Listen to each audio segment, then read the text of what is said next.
Radio Novi Sad.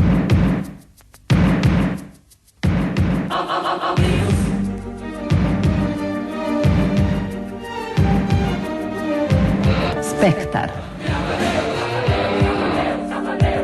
Andrej Tišma već nekoliko godina svoje bogato iskustvo iz sveta vizualne umetnosti prenosi na publiku u američkom kutku Novog Sada. Kao učesnik preko 500 zajedničkih samostalnih izložbi kod nas i širom sveta, Andrej Tišma u okviru svojih predavanja pod nazivom Svet digitalne umetnosti predstavlja neke od najznačajnijih autora i festivala. Sa njim je razgovarao Miloš Čeman. Kako je uopšte nastala ta ideja da se The World of Digital Art događa u američkom kutku i da ponudi građanima nešto što u suštini nema u Novom Sadu?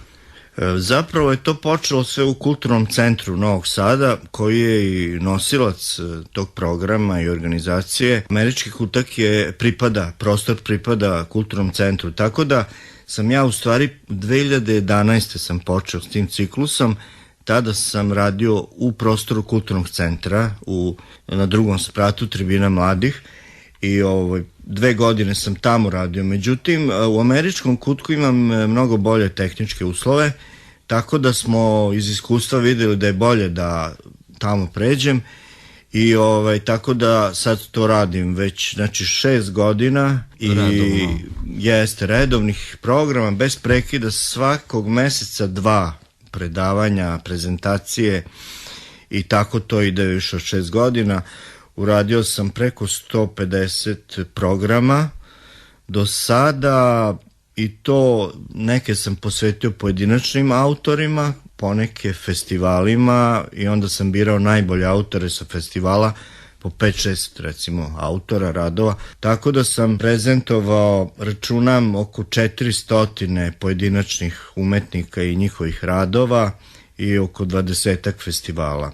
A to su sve međunarodni festivali, tako da na svakom od njih vidim ogroman izbor autora čitavog sveta i eto, to mi je, mislim, meni lično i jako zanimljivo, uzbudljivo i korisno da to pratim, ali i da prenesem to znanje i iskustvo na publiku. Kolika je zainteresovanost publike uopšte? Da, pa evo, pošto je ta jedna specifična oblast umetnosti, znači nije tako široko popularna, ja sam zadovoljan posetom, uvijek dođe 10-ak, nekad je više ljudi, dolaze i studenti umetnosti, dolaze i profesori, dolaze umetnici, ovi baš neki poznati reditelji naši i tako, i imam svaki put neko novi se pojavi, novo lice. A kada ste u pitanju vi, kakvi su vam planovi za budućnost? Da li, s obzirom da je digitalna umetnost nešto što se konstantno, gotovo svaki dan menja i mora da se uči, da se napreduje i dalje, šta je to što vi planirate za dalji svoj rad? Da li imate neke izložbe, neke radove?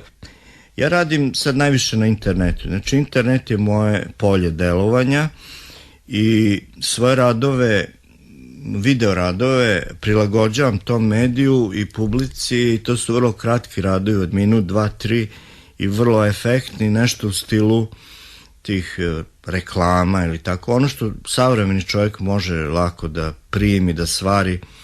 Neću da gnjavim sa nekim dužinama i tako dalje, složenostima. Ja na YouTube-u recimo postavljam te svoje video radove.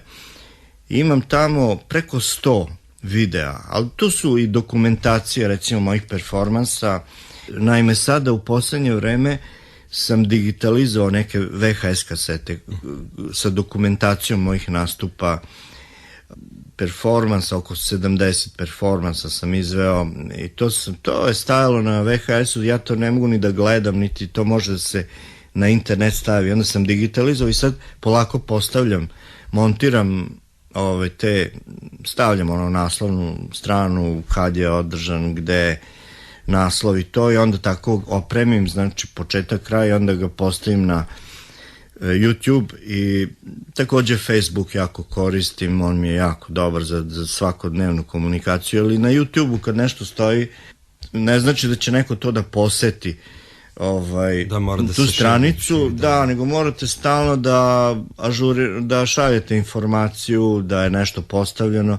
Čim nešto stavim na YouTube, onda na Facebook, na Twitter, svugde, onaj Google mail, šta je znam, svugde šaljem informaciju, tako da ljudi to gledaju i povremeno ih podsjećam i tako da Facebook je jako dobar. Ja svakodnevno, bar 2-3 puta ažuriram te svoje statuse. Za kraj da pozovemo naše građane na jedno od vaših večeri, jedno predavanja, pa eto ako možete vi na neki način da ih animirate. Pa evo, 14. septembra u 13 časova u Američkom kutku prikazat ću jedan festival, najbolje radove s festivala Traverze, koji se održava u Francuskoj, u gradu Toulouse, tako da bit će iz čitavog sveta autori zastupljeni, bit će vrlo zanimljivo i ono najbolje što se može u ovom trenutku videti u svetskoj produkciji. Hvala vam puno na razgovor.